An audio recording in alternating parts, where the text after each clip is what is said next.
Local 3 Sports with Jake Duran. This fall, Pedro Flynn, better known as Pedro, will be one of 6 inducted into the USA Softball of Michigan's Hall of Fame. I caught up with the local legend to find out what drives him and keeps that competitive flame ignited over decades of competing.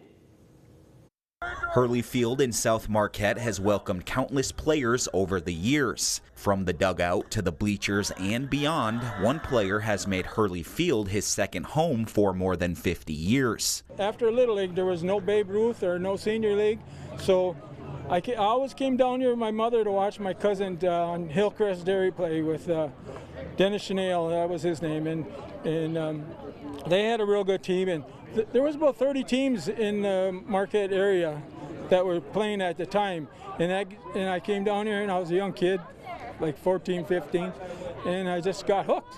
The Diamond was a place that fueled Flynn's desire for competition. Well, Pedro's a horse. He's a real competitive guy. He works really hard at what he tries to achieve, and dedication to the game. He always had dedication.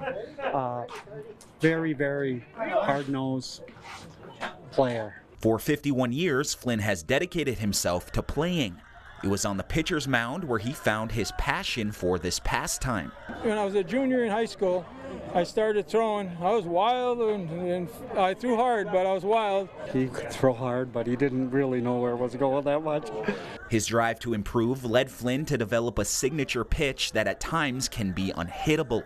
It just started happening that I started getting my control and everything started clicking, you know. He developed a drop ball, which was his quality pitch, because in the day everybody had the rise, you know, all the elite pitchers, and Pedro would come in with this hard drop.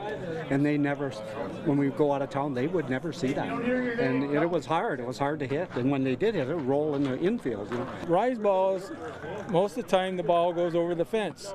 Drop balls, the infielders get 90% of the balls because you never throw it higher than an E and it drops from there. So it's like dropping off the end of the table. So then I started throwing some change-ups in that and there and started mixing stuff, and that's how I got, you know, where I am today. Over 5 decades, Flynn has traveled across the U.S. and Canada building a lifetime of memories, but one stands out the most. But the one that meant the most to me was Rhinelander. My best memory ever of Pedro was when we went to Rhinelander, Wisconsin, and I traveled down there and they put me at first base, and Pedro threw a perfect game against a New Zealand pitcher. And one of our guys, Tim Bullock, hit a 3-run homer, and that was the story of the game. Never got a runner. And I remember the last ball coming to me, and I fielded, the guy was running by, and I swipe tagged him. And Pedro looks at me like, "You better have got him."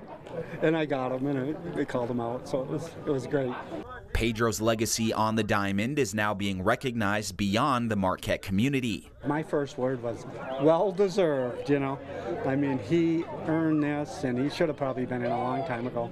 He represents the fast-pitch community very, very well, and in those days there was 20 teams, you know, and he was elite. So it's an honor to know him, and all I can say to him is congratulations, Paige. This September, Flynn will be immortalized into the USA Softball of Michigan's Hall of Fame. It tells me he's a quality guy. People like him on his team. You know, he's a good friend. And that's what makes him successful. To this day, he's still a competitor. We get out here at 60-some years old, and he's still working. He's still competitive. He still wants to make plays. He still wants to pitch a good game. So it's a blast playing with him. Enjoy hanging with him. He's a good man. Half a century of playing the sport he loves hasn't dulled his competitive edge. Unbelievable. Life come true. Oh, I worked hard all my life trying to play better, trying to get better all the time. And I bring that up to the young kids this day and age. You know, these young kids don't even want to play catch no more, you know. So it's just dedication that I do it for my teammates, you know. I'm a competitive guy out in the field, but when I'm off the field, I'm friendly.